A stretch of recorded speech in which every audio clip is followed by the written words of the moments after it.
Сайн байцгаана уу та бүхэнд өнөөдрийн мэндийг хүргэе. Өнөөдрийн видео бичлэгээр Java харамчлалын хэлэн дээр хэрхэн тооны эерэг, сөрөг, за тэгтээ тэнцүү хэсэг тоог олох талаар та бүхэндээ тайлбарж өгье. За бид нэр гараас өгдөл авах шаардлагатай тоогоо оруулна. За сканер функцаа шинээр зарлана. IP тэнцүү, new scanner system ингээд функц авчнаа. За дараа нь хувьсгч маань хэрэгтэй int одоо a тоогоо авчээ. За систем функцаар одоо бид нар яг үгээр дэлгэцэн дээр нөгөө тоогоо оруулна гэж бичиж өгье. За яг англиар бол enter number гэж бичдэг.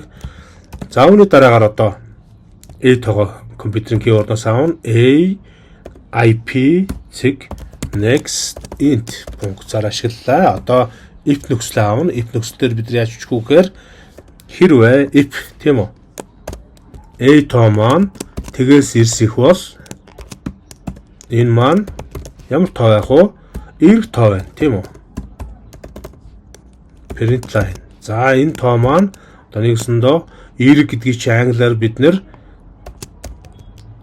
positive гэж хэлж байгаа тийм үү?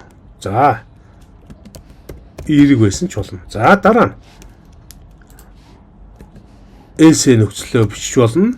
Тэгвэл бид нэр else нөхцлийг авахасаа бас бодох хэрэгтэй. Ягаад гэхээр тооны эерэг, сөрөг нөхцлийг бичих ёстой гэж үзсэн. За энэ сөрөг нөхцлөн дээр одоо ямар нөхцөл байх вэ гэхээр тооны нөгөө тэгээс бага буюу энэ нь орж ийн гэсэн үг. Энэ тэгээс эрс бага буюу нөгөө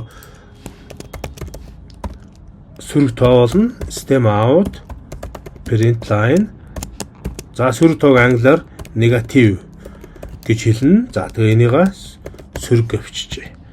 За ингээд энэ утгаагаа ажиллуулж үзье. Эерэг сөрөг тоогоо олж байгаа тийм үү? За тоогоо оруулгаа гараад ирнэ. Тоо маань 4 байвал positive эерэг. Тоогоо оруулгын тоо маань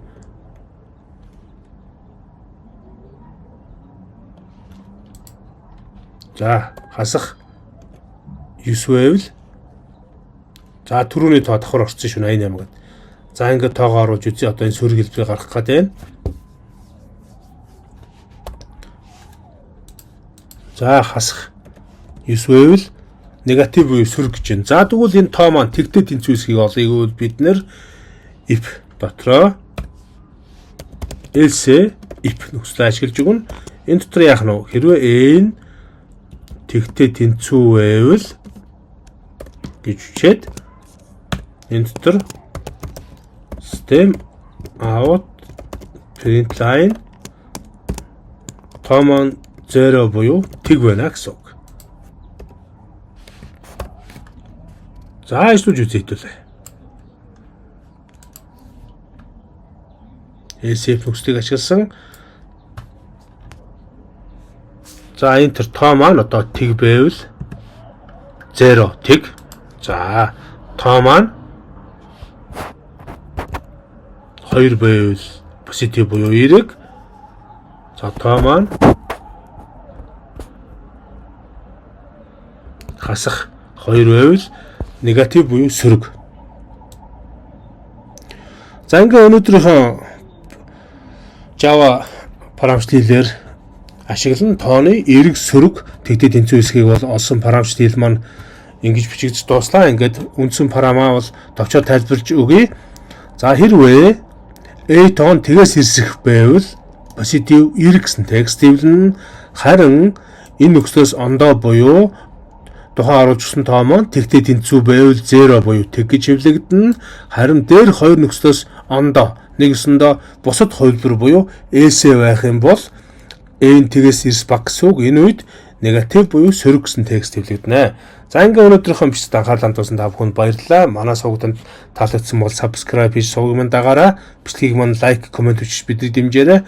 За бусдад бичлэгийг маань share хийж түгээж өгөөрэй. Мөн сэтгэлийн бяцхан хандив болгож бидэнд бяцхан хандив өргөөрэй. Баярлалаа баяртай.